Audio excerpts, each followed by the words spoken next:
tahun dan juga 2 tahun. Dan seorang lagi ikon personality, ikon inspirasi kita pada minggu ini adalah Datuk Dr. Suria Hatun Osman yang berusia 61 tahun, dilahirkan pada 10 Oktober 1956, berasal daripada Pulau Pinang, mendapatkan pendidikan beliau di Asunta Primary School dan kemudiannya sambung di College Tunku Kursyah dan kemudian mendapat pendidikan tinggi Bachelor of Medicine, Bachelor of Surgery di University of Alexandria, Mesir dan membawa gelaran doktor pada tahun 1980. Dan kemudiannya beliau memilih untuk menyambung pengajian di dalam bidang reproductive medicine. Beliau juga merupakan ahli fakulti of Homeopathy United Kingdom. Beliau memiliki klinik sendiri di Melaka yang diberi nama Klinik Taqwa. Beliau juga mengajar bidang homeopati di Cyberjaya University College of Medical Science dan beliau juga merupakan seorang isteri kepada Datuk Dr. Jaafar Cik Mat, mantan pengarah Hospital Tunku Jaafar Negeri Sembilan, mempunyai anak seramai 5 orang di dalam lingkungan usia 29 hingga 39 tahun. Dan selepas lagu ini, kita akan kembali bersama dengan dua tetamu hebat kita pada petang ini. Jadi jangan ke mana-mana, pastikan anda bersama dengan saya di dalam Patah Sayap Bertongkat Paruh, MySuara FM. Kembali bersama dengan saya Tira di konti MySuara FM, www.mysuarafm.com, dan juga dengarkan kami melalui aplikasi MySuara FM jika anda menggunakan telefon Android. Tak kisahlah Samsung ke Huawei ke, bagi tahu brand pula. Okey, selamat datang kepada dua tetamu istimewa saya pada petang ini. Tadi saya dah war-warkan kepada pendengar MySuara FM dua tetamu kita ini yang sangat istimewa pada saya. Kisah ini dekat di hati saya. Jadi selamat datang diucapkan kepada Datuk Dr. Suria Hatun Osman dan juga Puan Ini Kamaluddin. Saya berharap perkongsian kita hari ini dapat membuka mata rakyat Malaysia dan juga yang sedang mendengar dan belia-belia kita untuk tidak takut dengan apakah yang dinamakan dengan borderline personality disorder dan juga OCD ni. Jadi saya harap perkongsian ini dapat memberi banyak manfaat kepada pendengar-pendengar MySuara FM. Jadi kita memulakan bicara kita untuk petang ini bersama dengan doktor. Boleh saya panggil Dr. Suria? Okey. Dr. Suria, mungkin doktor boleh jelaskan kepada pendengar kita apakah yang dimaksudkan dengan borderline personality disorder ni? Okey, sikit lebih kurang je lah ya. Sebab saya ni bukan psychiatrist pun kan. Saya doktor biasa je. Okey, so borderline personality disorder adalah di mana seseorang itu, seorang individu itu, dia tak dapat nak kawal dia punya perasaan macam mana kita boleh kawal. Macam kita marah, dia pun marah kan. Tapi kalau kita marah, ada batas lah kan. Tapi bila orang yang borderline, kalau dia marah, dia dah tak boleh nak kawal diri dia. Macam seolah-olah otak dia dan apa yang dia buat tu dah jadi macam kena hijack. Okay. So dia lose control of dia punya behaviour, apa dia nak buat tak boleh. So and then kalau dia happy sangat. Kalau dia marah sangat. Kalau dia sedih sangat. So dia tak ada yang orang kata tak ada pertengahan. All go into extremes. And dalam dunia lah. Kat Malaysia, I don't think there's enough research. Tetapi there's about 2% to 3% of the population yang dapat borderline personality disorder. Okay, adakah penyakit borderline personality disorder ni datang daripada keturunan ataupun ada mungkin daripada demam atau macam mana? Yes. Actually, borderline personality disorder memang ada unsur-unsur genetik. So it is keturunan. Like many of these mental punya issues kan, dia banyak yang ada keturunan. Jadi the problem lies dekat dia punya neurotransmitter otak. So dalam otak kita ada chemical kita panggil neurotransmitter. Okay. So this neurotransmitter tak sama macam neurotransmitter orang lain. So memang ada unsur keturunan, tapi dia punya yang menyebabkan dia boleh timbul dalam sesuatu individu kadang-kadang adalah juga disebabkan oleh keluarga. Contohnya upbringing ataupun upbringing tu maknanya ibu bapa yang garang. Ingat penyakit ni keturunan tapi ada kemungkinan mak atau ayah ada penyakit ni kan. Betul. Jadi kalau mungkin dia punya penyakit tak fully blown, jadi orang tak perasan, tetapi benda tu ada dan dia akan menyebabkan dia jadi ibu yang garang ataupun mak yang garang, ataupun ayah yang garang. Dan juga boleh jadi juga ibu yang murung ke, kan. Jadi sebagai ibu ataupun sebagai ibu dan ayah, dia tidak dapat nak jaga anak dia dengan sebaiknya. So itu akan tambahkan kepada penyakit, ataupun kalau penyakit tu ada sikit, dia jadi banyak. Dan faktor ketiga adalah mungkin orang tak perasan lah benda ni, makanan. Pemakanan kita, ya. Yes. Sebab ini research yang tidak berapa dikembangkan. Macam kebanyakan makanan sekarang kan penuh dengan MSG. Yes. Dia sebenarnya kita ada bakteria dalam usus, kan? Ya, betul. Dan sekarang ni banyak kajian telah menunjukkan bahawa bakteria baik yang dalam usus pengaruhi otak, the neurotransmitters. So there is a communication antara this probiotic bacteria yang dalam usus dengan the neurotransmitters in the brain. And then the macam serotonin, dopamine, it's all affected by makanan. Jadi macam puan ini juga sejak bila puan ini sedar yang puan ini menghidapi borderline personality disorder? Okay, bismillahirrahmanirrahim. Kalau nak ikutkan, sebab kita baru dapat diagnose Januari tahun ni, tapi di dalam ni kita sedar kita ada sesuatu yang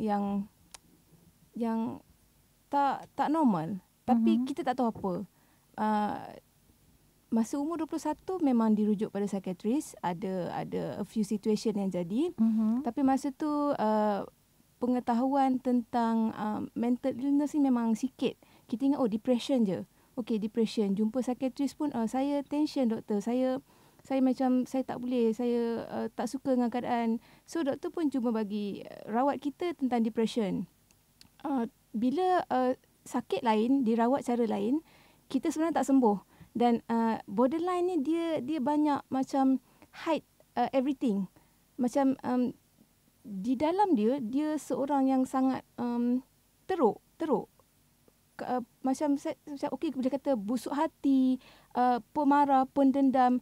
Walaupun sebenarnya dia bukan macam tu, tapi sebab emosi dia yang berubah-ubah ni menjadikan dia seorang yang macam selalu rasa, aku ni teruk sangat.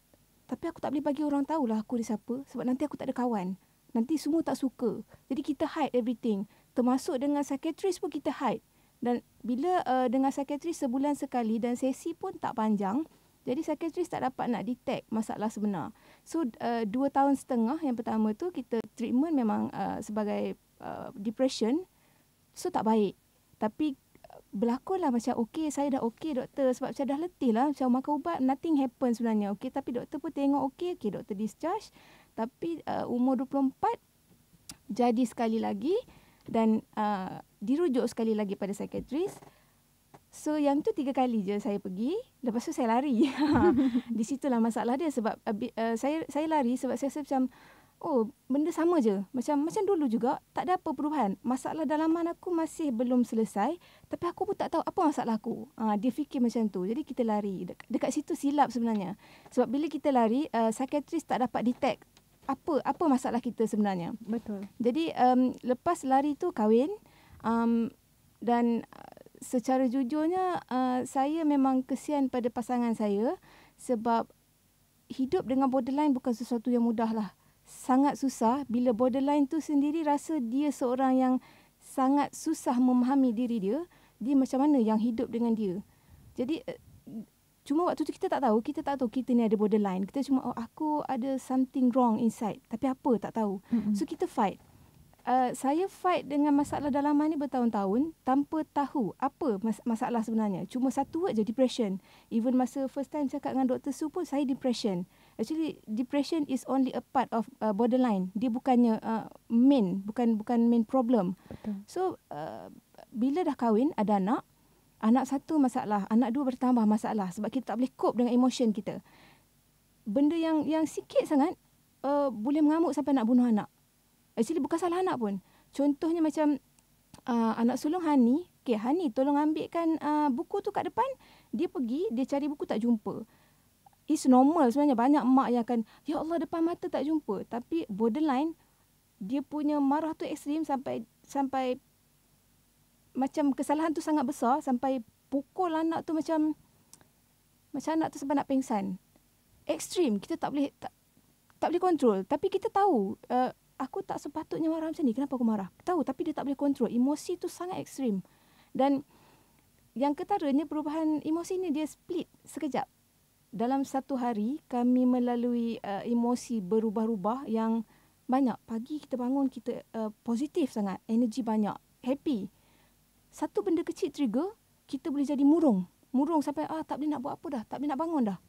Daripada murung ni tadi, tiba-tiba kita boleh jadi sangat happy. Cuma ada satu benda kecil je. Tak payah banyak, kecil je. Dia split. Emosi tu split. Dan split ni yang meletihkan. Sebab kita tak boleh jangka seminit dari sekarang apa kita akan rasa. Kita tak tahu. Borderline dia sentiasa macam takut dengan keadaan emosi dia. Aku happy, tak boleh happy sangat. Nanti 1 minit lagi aku tak tahu aku jadi apa. Dia macam tu. So bila dah sampai satu tahap, dah tak boleh simpan, itu momen yang kita cerita dengan Dr. Su. So pergi treatment. Tapi masa tu pun belum tahu lagi. So Dr. Su bagi ubat untuk relaxkan emosi. Cuma lepas tu dia berulang. Sampai satu tahap Dr. Su sendiri advice, dia kata you pergi hospital, jumpa psikiatris, you need help. Kan masa tu bukan mudahlah nak buat keputusan untuk serah diri dekat klinik psikiatri, mengaku kita ada masalah dengan 2 anak. Masa tu ada macam-macam masalah penjagaan anak semua. Tapi untuk anak pergi. Okey, kita pergi. Masa tu lah baru doktor, first time doktor diagnose, dia tanya. Dia punya first word, dia kata, I tak rasa you depression. You are very impulsive, dia kata. You know that? So macam, kenapa? Apa maksud impulsive? Kita tak tahu. So masa tu dia dah nampak kita ni ada borderline, ciri-ciri borderline. Dan bila dia kata impulsive tu, okey, memang betul. Borderline ni memang sangat impulsif. Macam saya sendiri, kalau saya buat satu keputusan, kata, A lah.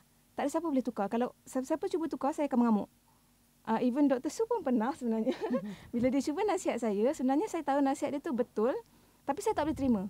Sebab macam Dr. Su cuba mengubah pandangan aku. Aku dah fikir macam ni, kenapa dia nak cuba ubah? Itu borderline. Dia cara fikir dia sama ada yang paling tinggi atau paling rendah. Dia tak boleh fikir macam pertengahan tu tak ada. Kita black and white. Black and white je, hanya yes or no. Yes or no. Dia tak ada macam if you are with me, if you are not with me, you are against me. Yes. Macam mungkin Dr. Suria boleh jelaskan apakah yang dimaksudkan dengan ketidakstabilan emosi itu sendiri. Okey. Dia volatile ya. Dia volatile. Maknanya dalam satu benda kecil pun boleh mengubah dari happy menjadi marah, daripada happy menjadi sedih. And benda tu ialah benda yang kalau kita orang biasa tu, memang kita pun akan rasa down, tapi down kita sekejap aja. Dia macam tak ada break. Tak ada break. Kalau turun ke bawah sangat. Kalau kita nak draw graph kan, graph dia zup zap. Zup zap. Yes. Jadi kalau kita orang biasa, kita punya graph, katakanlah kita ada baseline tu kan. Jadi kita akan happy sikit, sedih sikit, happy sikit. Kita punya emosi akan duduk dekat dengan baseline tu kan. Betul. Tapi dia tak. Dia akan gunung dengan valley. Gunung akan valley. Macam tu. Jadi selalunya very tiring. Sebab apa, dia struggle. Macam kita kan, kalau kadang-kadang kita nak kawal juga emosi kita kan. Kadang-kadang kita marah, tapi kita tak boleh nak tunjuk kita marah kan. Betul. Jadi kita akan kawal, muka kita akan nampak lah merah padam ke apa kan. Betul. But we still can control kan. Tetapi macam they can struggle. And in the end, dia macam gunung meletup juga. Jadi kalau macam Puan Nini kan, kalau bila datang emosi yang rasa macam sekarang, macam sekarang saya tanya, Puan Nini rasa apa? Sekarang saya happy tapi gementar. Okey. Dia selalunya berapa lama dia akan bertahan untuk satu-satu emosi tu? Dia tak tentu. Dia tengok pada trigger factor. Kadang-kadang kita boleh bertahan happy lama kalau tak ada apa-apa yang trigger pada perubahan emosi. Tapi kalau ada satu je benda trigger, dalam 1 minit dia boleh berubah.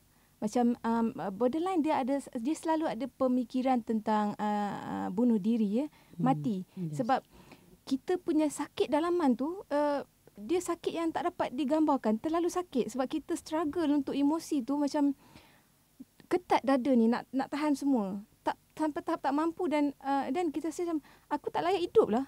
Aku ni manusia yang sangat teruk. Lebih baik aku mati. Dia punya perasaan macam tu dan memang saya mengakui sepanjang hidup saya selain 2 kali cubaan bunuh diri yang ekstrim, ada banyak lagi cubaan-cubaan lain yang kecil, yang besar tapi tak nampak. Macam contohnya saya accident 2 kali. Nampak macam accident tapi sebenarnya memang masa accident tu berlaku saya cuma fikir saya nak mati. Tapi sebab kita tak mati, so orang pun tak tahu yang itu cubaan bunuh diri. So accident je. Tapi it happen a lot of times. Saya banyak buat tindakan ekstrim macam bila saya terlalu sakit dalam, saya hentak kepala sampai pecah darah dekat dahi. Pernah berlaku. Saya naik motor dan bila terlalu stres saya akan naik motor, saya akan pulas habis minyak, saya tak tengok apa dah kat depan. So kalau aku accident aku mati. Yes. Dia perasaan yang mendesak sebab mati tu macam satu bukan benda yang betul tapi kita punya emosi merasakan rasa puas. Rasa macam okey, hilang semua sakit. Sebab dia punya sakit tu tak dapat digambarkan dengan kata-kata. Terlalu sakit. Kita tak tahu nak kontrol. Kita cuba nak jadi normal. Okey, macam kita sudah tak ada personality, kita tak ada identiti. Kita berubah identiti bergantung dengan siapa kita bercakap. Yeah. Macam kalau saya tengok orang ni, saya sebenarnya saya tak suka bola. Tapi bila saya bercakap dengan orang yang suka bola, untuk membuatkan dia selesa dengan saya, aku pun minat bola. Kita tak ada identiti sebenarnya. Kita tak tahu nak cari identiti. Sebab kalau macam orang kata, boleh tak you describe diri you? Okey, sebenarnya kita tak tahu. Kita tak ada, kita lost. Kita pun tak kenal diri kita. Itu yang menyakitkan. Sebab aku ni siapa sebenarnya? Macam mana kita nak hidup dengan satu benda yang kita pun tak tahu. Aku ni apa, aku ni siapa? Okey, tak apa. Kita akan berehat seketika. Lepas ni kita akan kembali semula bersama dengan Puan Nini dan juga Datuk Dr. Suria Hatun Osman. Jangan ke mana-mana. Kita dengarkan dulu lagu daripada Led Zeppelin, What Is and What Should Never Be. My Suara FM. Selamat kembali mendengarkan My Suara FM bersama dengan saya Tira dan saya tak nak melengah-lengahkan masa sebab masa bersama dengan 2 tetamu istimewa saya ni sangat limited. 1 hour. Okey, doktor, saya nak bertanya kepada doktor, bolehkah penyakit BPD ni terjadi pada kanak-kanak ataupun adakah ada certain umur boleh menyebabkan penyakit borderline ni? Okey, memanglah dia boleh jadi pada kanak-kanak. Tetapi susah nak diagnose. Kalau kanak-kanak tu mungkin dia lagi susah dia nak faham apa yang berlaku kan. Sebab tu kalau macam borderline ni dia tak akan diagnose masa kanak-kanak lah. Tetapi mungkin you akan nampak lah ciri-ciri depression tu ada, ciri-ciri happy sangat-sangat tu ada, tantrum, tak boleh nak kawal perasaan, macam social skills seolah-olah tak ada. Jadi macam Nini cakap tadi, dia kata dia dah pandai berlakon.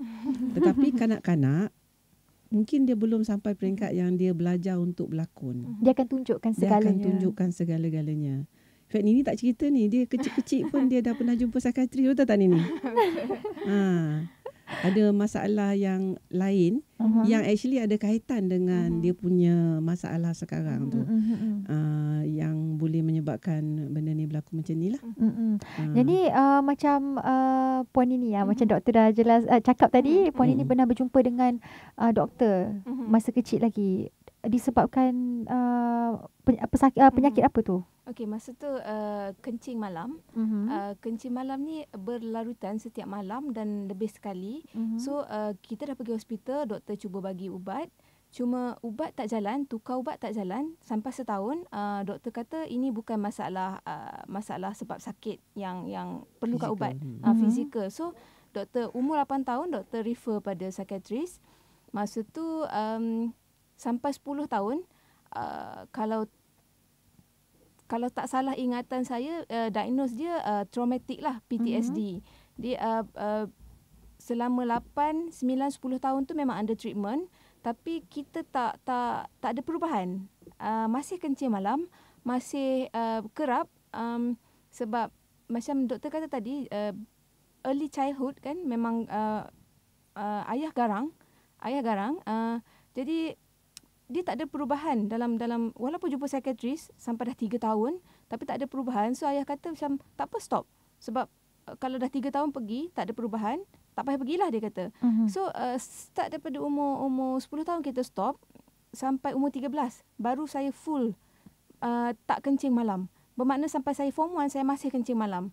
Dan bila kita dah tak ada tempat untuk dapat support, kita hidup dalam family yang tak faham. Yes, kita tak faham tentang masalah-masalah macam ni. Saya cuma boleh merawat diri. Saya target, saya tak nak dah kencing malam. Lagi kita dewasa, lagi kita macam malulah kencing malam, sampai form 1 kencing malam. So desakan kedewasaan tu menyebabkan saya punya semangat macam aku kena berhenti. Masa kita treatment dengan psikiatris ada ajar buat satu jadual. Jadual tu kita buat kotak-kotak untuk 30 hari setiap bulan. So dia pakai 3 paper, color paper. Satu buat bintang, satu buat bulat, satu buat 4 segi. So kalau tak kencing langsung satu malam, bagi bintang. Kalau kencing sekali, bagi bulat. Kalau kencing lebih daripada sekali, dia bagi 4 segi. So sebenarnya itu cara untuk kita motivasikan diri. Macam kanak-kanak kan, dia suka kalau benda tu sama, dia suka kalau benda tu cantik. Masa tu bintang tu saya gunakan ayah merokok, so kotak rokok tu kan yang dalam tu ada kertas warna gold kan. Ya, betul. So kita ambil kertas tu, kita buat star. Bila tengok star semua cantik, okey, target matlamat utama nak star je semua. So untuk dapat star aku tak boleh kencing malam. Itu cara saya rawat diri. Tapi bukan sekejap lah. Daripada umur 10, 11, 12 tu masih gagal. Umur 13 mungkin faktor dewasa kot.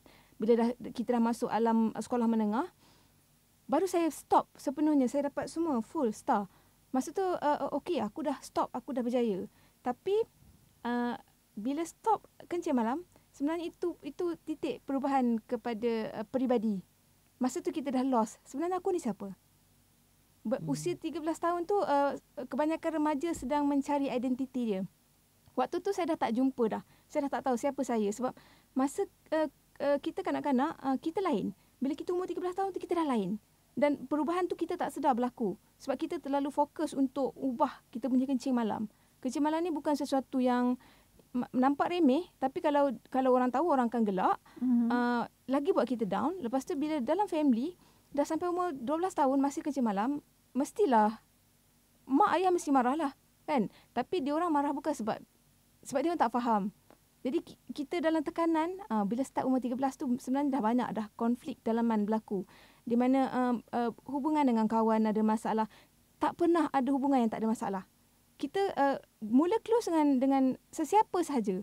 Tapi lepas tu tak lama dia akan start. Macam borderline ni dia tak suka, dia tak boleh rapat dengan sesiapa. Dia macam ada takut dalam diri. Takut apa tu saya tak pasti, tapi saya tak boleh. Kalau saya rapat dengan orang, dia takkan lama. Saya akan sentiasa cari macam mana nak push them away. Saya jadi orang yang jahat lah. Saya akan jadi watak hitam dalam hubungan antagonis lah, yes, kata. Saya lah yang jadi punca pergaduhan. Saya lah yang sebab daripada zaman sekolah, kawan-kawan kata saya ni panas baran. Saya ni pendendam, pemarah semua. Sebenarnya, kata-kata tu sangat melukakan. Sebab hakikatnya kita tahu kita bukan macam tu. Cuma kita tak tahu nak describe kenapa aku macam ni. Kalau ikutkan sebenarnya aku penyayang. Aku sangat penyayang. Saya sangat mudah menangis. Kadang-kadang saya tengok, saya boleh menangis hanya dengan melihat wajah orang tua.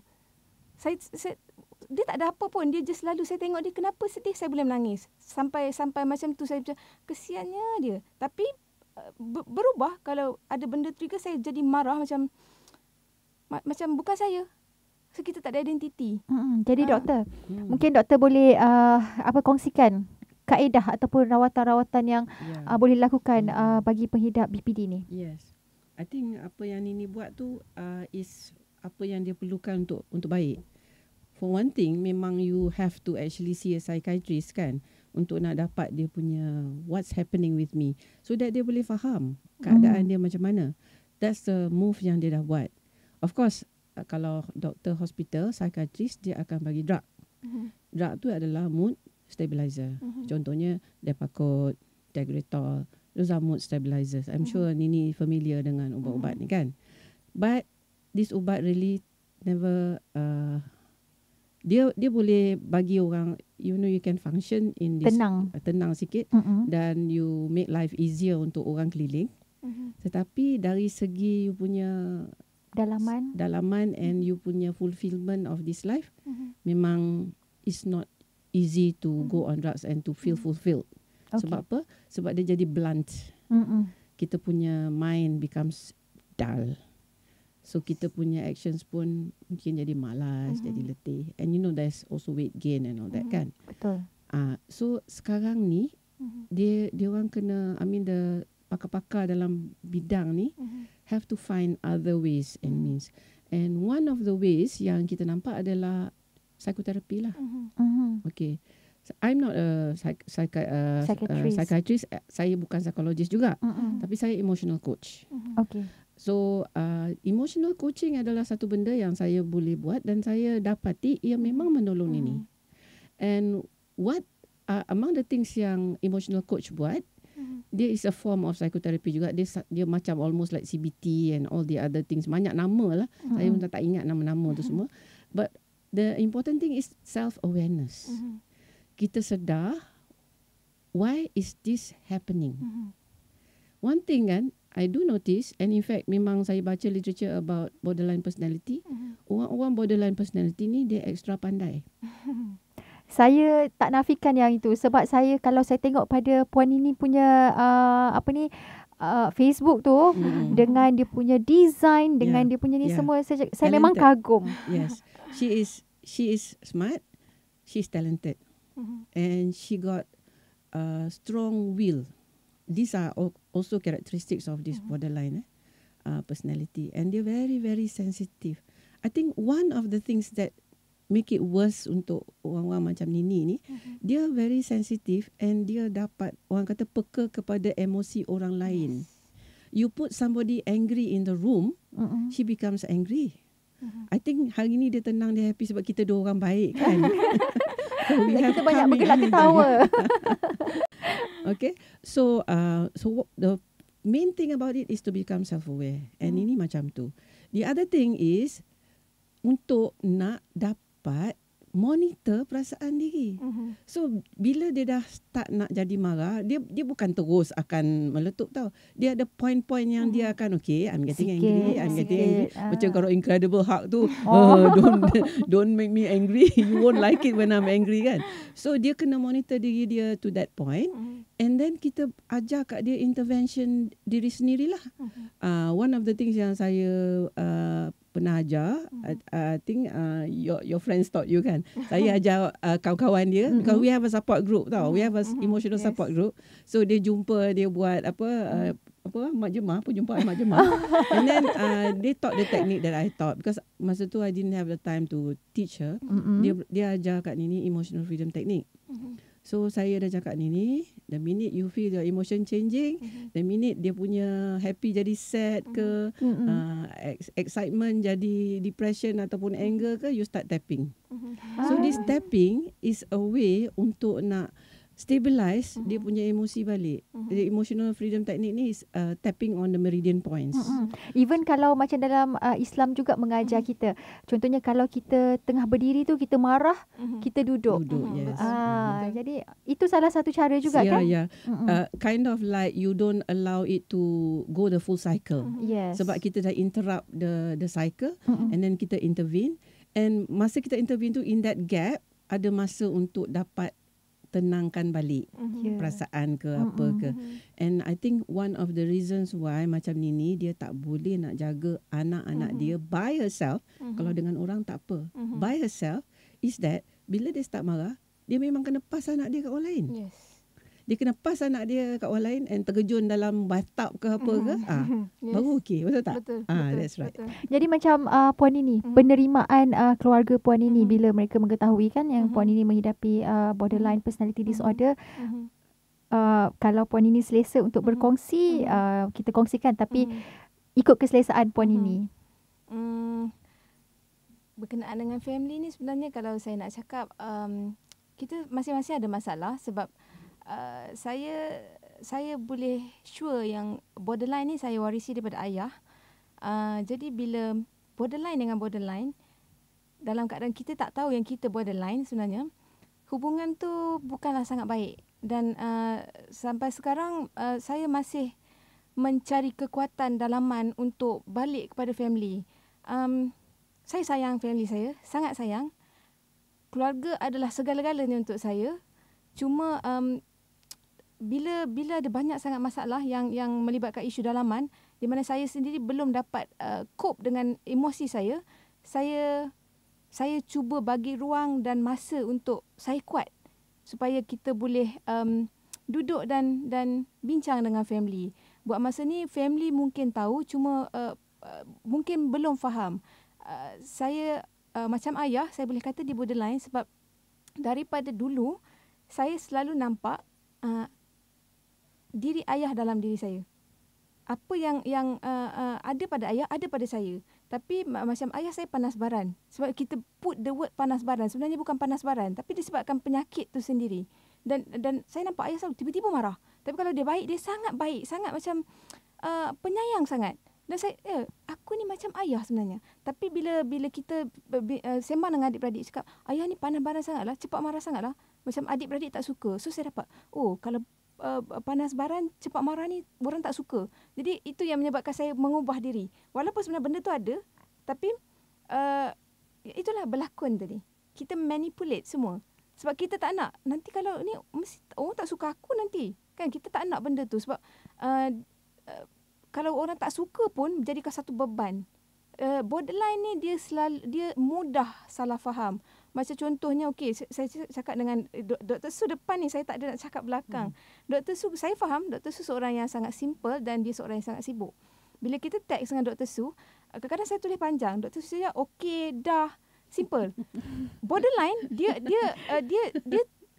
automatic dia, Dr. Su tak suka aku. Dr. Su ni, dia mesti dia rimas dengan aku. Dapat respons tu pun dah bagus yes. tau. Sebenarnya saya baca sampai habis. Sebenarnya yes, kita tahu macam tahu doktor sibuk. Kenapa feeling ni mesti macam ni? Yes. Go away lah. Itu yang kita kata struggle. Sebab kita melawan perasaan tu. Sebab kita tahu logiknya benda tu tak betul. Tapi emosi kita tak dapat menerima logik tu. Jadi itu yang memenatkan. Simple je. Kan kalau orang lain, ya Allah, itu pun nak jadi isu. Betul. See? Macam I call my husband. Tiba-tiba dia tak jawab. Logiknya, dia dalam toilet ke? Dia solat ke? Dia tengah sibuk ada kerja. Dia ada klien. Tapi borderline dia tak boleh. Dia ni mesti dia ada marah aku ni. Mesti dia tak suka aku ni. Okeylah, fine, tak suka aku. See? Dia extreme. Dia tak boleh letak something in the middle. Bukan sebab kita nak, tapi itulah cara pemikiran kita. Macam semalam, suami saya mungkin dia ada masalah, dia bad mood. Sebenarnya tak ada kaitan dengan kita. Tapi bila dia tak senyum, mulalah. Dia ni mesti dia marah aku ni. Apa salah aku ni? Satu hari stres memikirkan apa salah aku. Sebenarnya dah tahu, tak kata no, dia ada masalah dengan kerja dia. Dia pun manusia biasa yang hidup, yang ada surrounding dia, ada macam-macam benda selain daripada kita. So bukan sebab aku. Saya struggle daripada pagi untuk bagi tahu emosi saya. Bukan. Tapi saya penat. Sampai petang saya dah penat dan meletup. Meletup. Itulah kita kata yang kita nak fahamkan orang, kita punya struggle tu. Daripada pagi kita lawan. Benda tu sikit sangat. Sebenarnya tak ada apa pun. Tapi kita punya perasaan tu. Bila petang saya meletup. Lepas tu dia keluar, dia bawa anak. Dia ambil anak sekolah, dia balik. Sebenarnya saya tak ada apa dah. Sekejap. Sekejap sangat. Macam bukan aku yang marah tadi. Macam tu lah. Tapi bagusnya puan ini yang saya nampak dekat sini kan. Puan ini betul. Kalau kita nak berubah, sebenarnya bermula daripada diri kita sendiri. Saya nampak puan ini memang struggle untuk berubah tu. Saya kagum dengan tu sebab saya rasa walaupun siapa yang tidak menghidapi BPD ni, saya rasa masing-masing pun akan struggle nak mengubah satu-satu fikiran tu, nak pergi kepada fikiran yang lain. Jadi memang cara puan ini tu sebenarnya boleh menjadi inspirasi untuk pendengar dekat luar tu untuk faham. Tak semestinya kalau kita nak orang faham kita, kita kena kau kena faham aku dulu baru aku faham kau. betul. Sebenarnya tak boleh. Betul. Itu yang saya nampak lah. Jadi, okey doktor. Macam peratusan pesakit-pesakit BPD dekat Malaysia Itu ni. yang saya dah cakap tadi. Dalam 2-3%. Dan 2-3% je. Tapi dalam lingkungan penyakit-penyakit mental, it form about 20%. But I think dekat Malaysia ni still underdiagnosed. Yes. Masih underdiagnosed.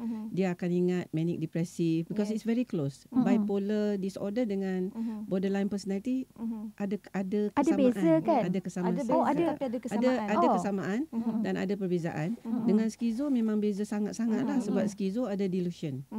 Delusion maknanya macam contohnya dia nak pukul orang, dia akan nak pukul orang sebab orang tu nampak macam hantu ke kan. Betul. Ataupun kalau dia nak lompat bangunan sebab dia dengar suara yang suruh dia lompat. Orang borderline ni dia nak destroy themselves, they want to kill themselves because dia dah tak tahan dengan emotional pain kan. Yes. Kan I did mention tadi masa break tadi kan that the pathway for The pathway, pain yes. physical atau emotional is the same. Jadi orang yang suffer emotional pain tu dia punya degree of pain tu samalah macam orang yang sakit yang ada penyakit yang Critical. memang sakit, penyakit yang sakit sakit fizikal. Alright. So yang apa yang saya nak cakap tu macam what Nini is doing is that dia dah mula understand Yes. why she's like this, and this is a big step bagi saya because walaupun saya medical doctor kan, as you do research my background, I banyak guna alternative and complementary.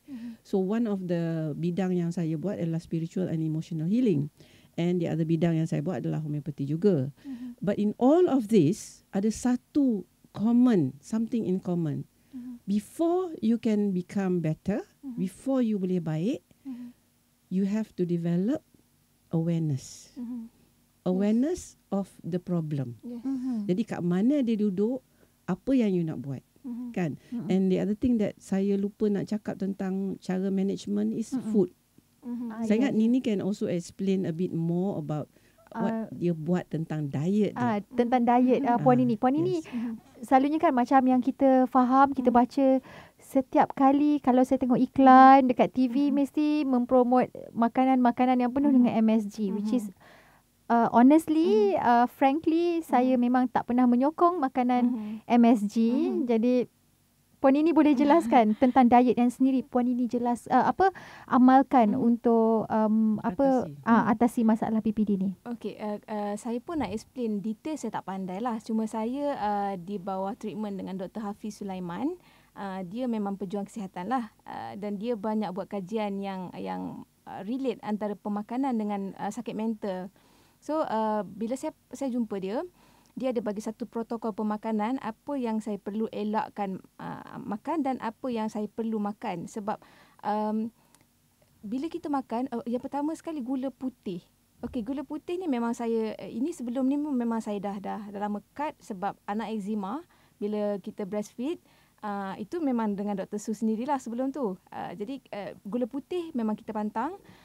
Lepas tu bila jumpa dengan Dr. Hafiz nasihatkan ada banyak benda pantang untuk sebulan pertama ni, termasuk makanan-makanan prebiotik, probiotik. Sebab makanan ni dia macam sekarang saya banyak ambil buah. Buah pun tak banyak, apple hijau, buah dragon fruit, buah lai. Okey, itu antara buah yang boleh dimakan. Kemudian macam ikan pun tak semua ikan lah, ada certain ikan je. Sayur-sayuran pun banyak juga yang tak boleh diambil. Macam sekarang saya banyak brokoli. Saya pun tak banyak diet, saya tak banyak choice. Macam saya pun bukan seorang yang pemakan kan. Jadi apa yang ada daily tu itu je lah. Bayam kita elak, pisang kita elak, daging boleh ambil, ayam boleh ambil. Makanan yang macam hati, kemudian organ-organ dalaman tu, yes, semua kita elak sebab makanan ni dia relate dengan histamin ni, doktor. Ya, histamin. Histamin ni sebenarnya ni kalau saya tak silap lah, kalau salah doktor minta tolong betulkan. Dia mengganggu kita punya sistem usus, ya doktor. Pencernaan, dan juga dia detox di hati. Jadi bila hati gagal detox, sebenarnya itu yang menyebabkan kita punya serotonin, kita punya dopamin, yang mengganggu penghantaran ke otak. Jadi bila dia berlaku gangguan tu, itu yang banyak masalah-masalah mental yang berlaku kat Malaysia. Sebab kalau kita tengok, memang peningkatan masalah mental sangat mendadak lately ni. Sebab tu pemakanan juga kita kena ambil, faktor pemakanan juga kena ambil kira dalam mental illness ni. Dan sejak saya amalkan, saya ingat dalam sebulan dah ada, saya ikut protokol Dr. Hafiz, saya boleh nampak banyak perubahan pada emosi. Kalau selain daripada mengamalkan apa yang Dr. Su ajar, pemakanan ni membantu saya macam semalam, bukan mudah sebenarnya bagi seorang borderline untuk mengawal dia punya perasaan salah faham dan marah. Tapi saya berjaya daripada pagi, saya berjaya kawal sampai ke petang. Walaupun sesuatu yang memenatkan, tapi saya berjaya. Okay, macam saya cakap, wah, berjaya. One step forward. Yes, macam saya cakap, wah, big achievement, bestnya. Bagi bintang. Bagi bintang. Itulah kena start buat balik bintang-bintang tu kan.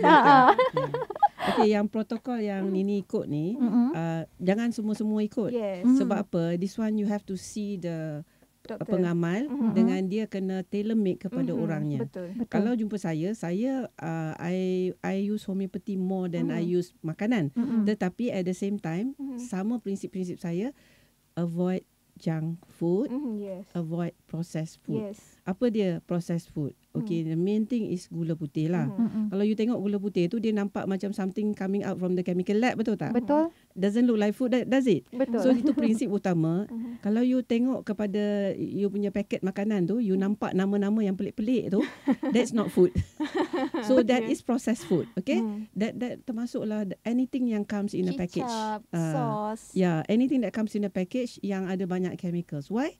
Because these things, dia bila dia masuk dalam badan kita kena detox. Yes. And the other thing is that dia bukan makanan untuk kita dan dia bukan makanan untuk yang kita punya penghuni tambahan. Kita ada banyak penghuni tambahan dalam usus kita. Nama dia it is a jenis bakteria lah kan, lactobacillus types kan. And in fact kan, kalau kita kira sel-sel dalam badan kita, sel-sel bakteria yang ada dalam badan kita adalah melebihi sel-sel badan kita sendiri. And when we eat, bukan kita eat untuk diri kita sahaja, tapi kita eat untuk our bacteria, or kita makan untuk musuh kita. Musuh-musuh kita macam candida dan bakteria-bakteria jahat. Betul. Yang mana kalau kita ambil benda-benda yang processed food ni, dia akan lagi membiak. Dan bila salah bakteria membiak, dia akan menyebabkan radang. Dan bila dia menyebabkan radang, bila usus kita radang, kita akan jadi allergic banyak benda. Lagi banyak usus kita radang, lagi makanan tak hazam dengan betul, dah serap ke darah, and antibody dalam darah kita akan identify dia sebagai allergy. Dan anything you must remember all these penyakit, walaupun penyakit mental ke apa benda apa semua, a lot of it is caused by inflammation. And tadi kita kata ada unsur genetik kan. Memanglah ada unsur genetik whereby there are things that badan kita tak boleh nak handle. And this is why Dr. Hafiz has got this protocol kan. Dia protokol dia untuk nak menolong, nak reduce the inflammation and all the other consequences of the inflammation in the body. Allahu Akbar. Okay.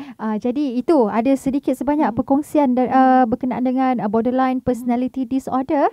Tapi kita akan berehat lagi seketika. Lepas ni kita akan masuk session yang terakhir.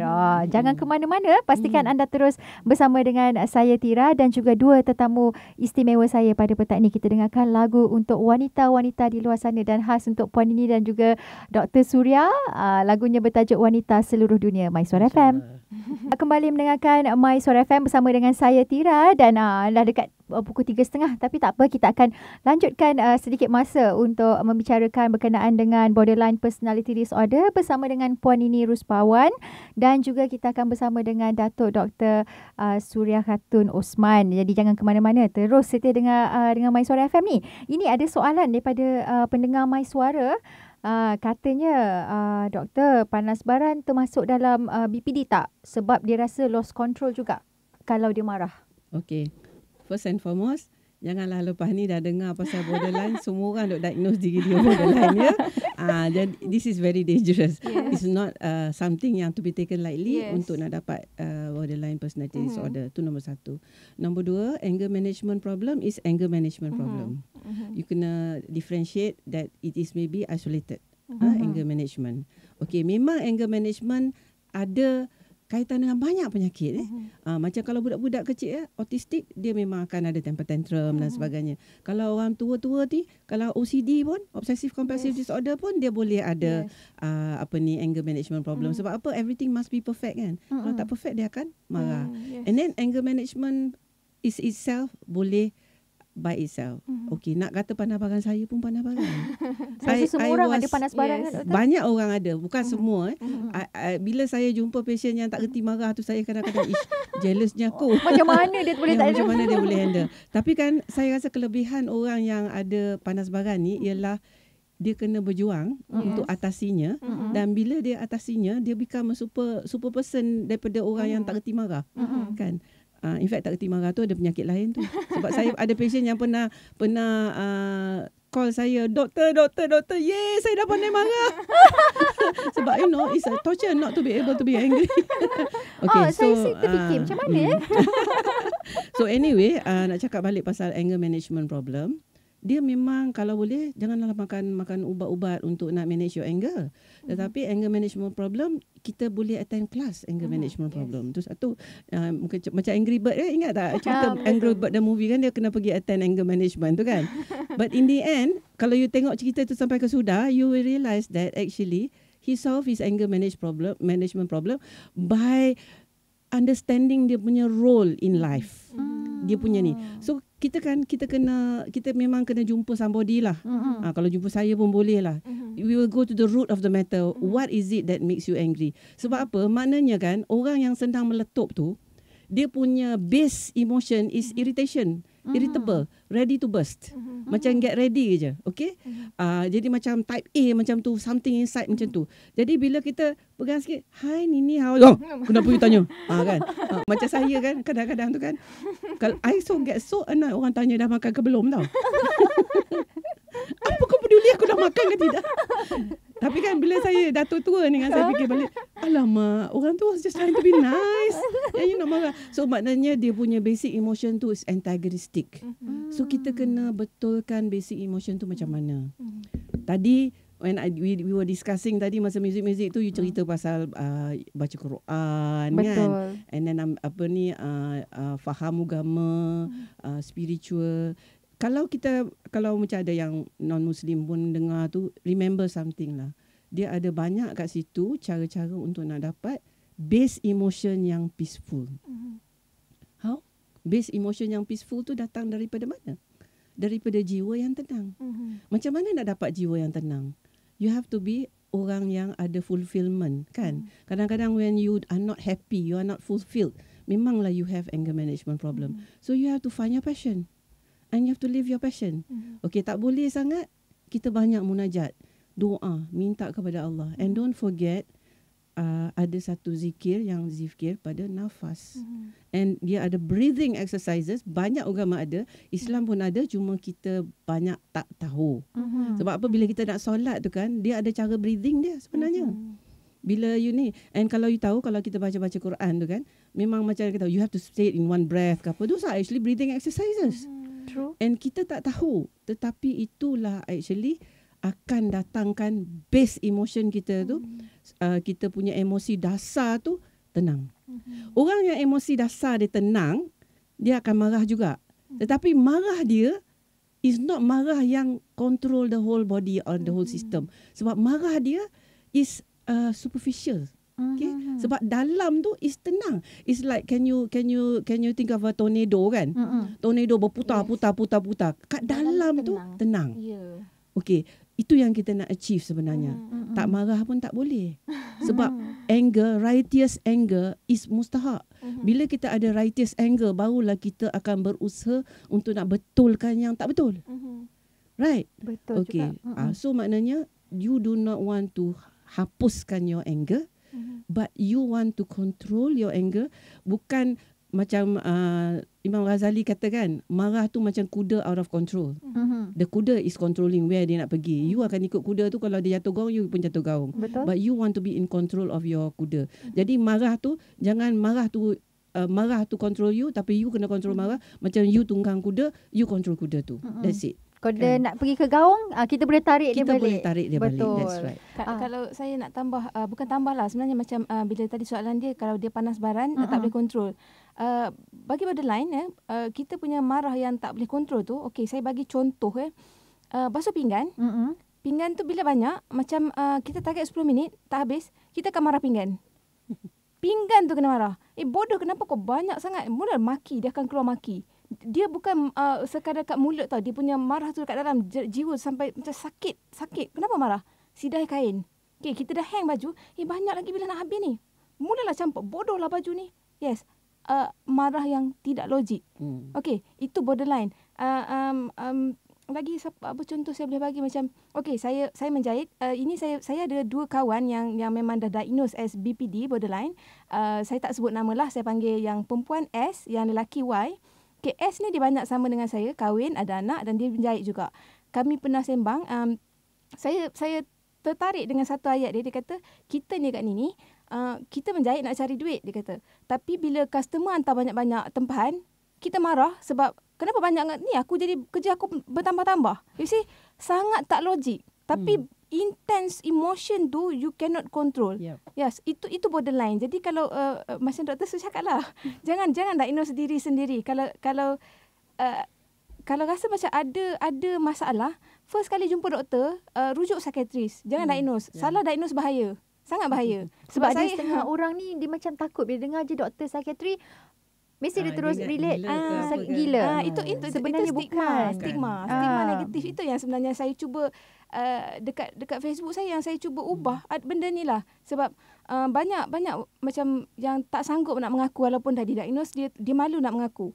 Saya bukan kata saya tak malu. Ada perasaan malu, perasaan takut ada. Tapi bila saya dah menderita sangat lama dalam keadaan kenapa aku macam ni, aku tak tahu. So bila satu hari macam you are borderline personality disorder. Bila saya baca borderline, dia macam ya Allah, leganya. Finally aku tahu masalah aku. So macam kekuatan tu datang sebab saya menerima. Menerima tu bukan sekadar di mulut. Dalam hati saya, okey, aku terima aku adalah borderline personality disorder. Dan disebabkan ini aku kena berjuang untuk sihat. Aku nak sihat. Aku tak boleh selama-lama dalam keadaan macam ni. Aku nak hidup.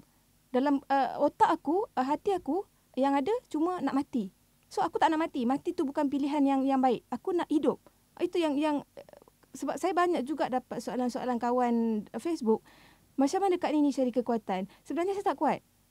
Kadang saya takut bila ada kawan-kawan yang cuba jadikan saya contoh. Saya takut. Sebab hakikatnya saya tahu saya siapa. Saya bukan macam yang dilihat dekat Facebook. Kalau dapat duduk dengan saya satu hari, yes, orang akan nampak siapa saya. Dan dia akan macam, wah, takutnya dia ni macam ni. Sebab kita punya perasaan yang berganti-ganti dalam satu hari tu. Jadi saya cuma, kalau macam orang tanya, macam mana kuat? Pertama sekali kuat tu dalam jiwa. Kekuatan takkan dapat daripada siapa-siapa pun. Kita yang kena kuat. Saya mungkin nampak kuat sebab saya punya keinginan untuk pulih, untuk sihat tu, saya tak tahu lah menggunung. Saya nak sihat. Saya dah letih sangat dengan semua yang saya hadapi bertahun-tahun. Bila saya dapat tahu, okay, I want to be better. I want to heal myself. Itu je. Jadi doktor, peratusan pesakit BPD untuk sembuh daripada penyakit mereka? Oh, itu saya pun tak boleh nak bagi dia punya percentage. Kan? Adakah diorang akan terus kalau selama-lamanya? Kalau nak ikut psychiatrist, is a lifelong condition. Tetapi is whether you can manage your penyakit or not. Jadi maknanya you have to accept that benda ni you cannot change the way your brain reacts to stimulus. You cannot change your triggers. Tetapi you can modify. It is not actually curable. Tetapi dalam pada kita tak curable, there's so much you can do untuk nak live a normal life, insyaAllah. Okey, jadi Puan Nini, kalau diberi peluang untuk Kak Nini lihat diri Kak Nini 10 tahun yang lepas, apa yang Kak Nini nak lakukan dan cakap pada diri Kak Nini tu? Kalau saya boleh patah balik masa, 10 tahun lepas saya takkan sekali-kali lari daripada psikiatris. Sebab kalau saya tak lari, kita kata kalau sebenarnya Tuhan dah atur semua. Betul. Tapi mungkin kalau saya tahu borderline ni lebih awal, mungkin pada umur 35 tahun ni, saya dah lebih kuat daripada sekarang. Tapi saya dah terlewat. Cuma selagi belum mati tak habis. Belum. Belum lewat. Belum lewat. Cuma Belum. ada perasaan macam bila kita tengok kawan-kawan 35 tahun dah berjaya dengan kejayaan dengan keluarga. But for me, this is my starting. Anak dah 2, I have nothing yet. Ada sedih, rendah diri semua ada. Jangan cakap saya kuat. No, saya manusia. Tapi kalau saya nak kejar balik apa yang saya dah tertinggal. Saya tak nak layan sedih saya punya down. Saya tak nak layan sebab buat apa? Tak ada. Saya tak boleh hidup dengan benda tu. Lepas cukup. Apa yang ada depan. Depan ni apa? Sebab saya ada 2 anak. Macam doktor kata dia genetik. Kemungkinan anak-anak saya pun akan ada. Jadi apa yang saya, matlamat utama saya satu je. Anak. Saya tak nak satu pun anak saya mewarisi apa yang saya warisi. Saya nak yang terbaik untuk anak-anak. Kalau saya dah lalui sesuatu yang tak boleh diungkapkan dengan kata-kata, sakitnya hidup sebagai borderline. So saya tak nak anak saya dapat sikit. Walau sikit pun saya tak nak. Saya nak yang terbaik untuk anak-anak. Jadi inilah perjuangan saya yang sebenarnya. Jadi doktor, mungkin doktor ada kata-kata semangat yang boleh dikongsikan dengan pendengar-pendengar MySuara FM berkenaan dengan mereka yang mungkin berasa was-was. Adakah aku menghidapi mental illness? Adakah dan sebagainya lah. Okay. Actually memang ada pernah kita punya Minister of Health kata berapa persen dah saya pernah lupa. 1/3. 1/3 of our Malaysia ni ada penyakit mental illness. Alright. And actually kan I think all of us bukan 1/3. I think 100% memang ada penyakit dalam jiwa dia ataupun kita punya karakter ataupun personality yang memang ada masalah. Dan saya pernah masa when I was in school kan when I was in TKC lah. Saya pernah tanya diri saya, kenapa saya ni horrible sangat ni? Apa yang Nini rasa dalam diri dia, I already felt it, Then I pun ada seorang saudara yang mana dia bukan borderline tapi bipolar. And I help him so much to struggle to improve himself. Dan saya cakap kat dia macam ni tau. Well, ada orang belajar swimming dalam swimming pool. Tapi you, and most probably myself lah kot, I feel that I also had banyak benda yang I had to overcome. Kita belajar swimming dalam laut yang bergelora. And then saya tanya satu soalan. Who do you think is the better swimmer? Orang yang belajar swimming dalam swimming pool ke orang yang belajar swimming dalam laut yang bergelora? So the answer is orang yang belajar swimming dalam laut yang bergelora. Jadi whatever you punya emotional behavior ataupun title nama yang doctors psychiatrist nak bagi, bipolar ke OCD ke manic depressive ke apa benda, borderline ke, whatever words they use, it's just that Allah give you satu ujian yang susah. Tapi when you work to overcome it, you akan ada di depan kelas. You will be up ahead. Dan bukan macam orang yang belajar swimming dalam swimming pool. Dia pandai swim, tapi kita bukan pandai swim. Kita champions. So be a champion. Tetapi seek help. Kena cari pertolongan. Kena cari support group. Macam Nini, Nini macam mana I dapat jumpa Nini? We have a support group. It's just a small Telegram group yang saya set up few years ago. I set up group tu tak ada pula fikir kata nak support orang-orang yang ada masalah. Tetapi it turned out that it became a support group for people who needed support. And I learned a lot from Nini. I learned what not to say. Perkataan-perkataan yang tak boleh cakap dengan orang jadi sabarlah, Allah nak juga. Tak boleh. Kita kena cakap I hear you. Yes. I hear you. Yes. And then I love you. I'm here for you. Betul. What do you need from me? Yes. Itulah perkataan-perkataan yang kita kalau kita nak support orang macam ni, kita kena cakap macam tu. Sebenarnya saya rasa dalam perbualan harian kita pun dengan orang yang tak ada masalah-masalah macam ni pun sebenarnya kita boleh praktikkan. Sebab itu sebenarnya untuk merapatkan lagi hubungan silaturahim tu kan. Dia bila kita bercakap dengan orang yang ada masalah, first thing yang kita kena buat adalah masuk dalam jiwa dia. Apa yang dia rasa. Kalau kadang-kadang kita kena bersetuju walaupun benda tu tak betul. Bersetuju dulu.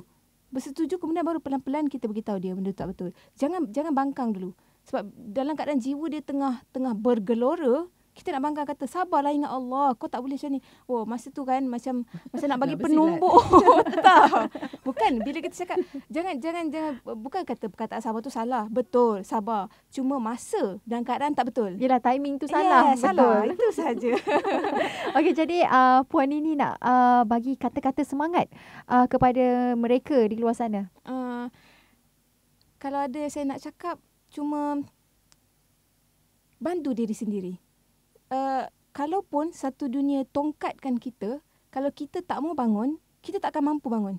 Tapi kalau tak ada walau satu orang pun yang tongkat kita, kalau kita nak bangun, kita boleh bangun. Sebab kita boleh cari sebanyak mana bantuan, sebanyak mana sokongan. Tapi yang pertama, diri. Itu yang saya buat. Sebab saya dah nampak, dulu saya sentiasa cari kawan baik saya, cari suami, cari. Tapi saya tak ke mana, saya dekat situ. Bila saya sampai tahap bila melibatkan anak-anak, bila hilang hak jagaan ke atas anak-anak, itu saya punya turning point. Aku tak boleh move sebab aku bergantung pada orang. So jadi saya ubah, aku kena bangkit. Aku kena guna dua kaki aku bangkit.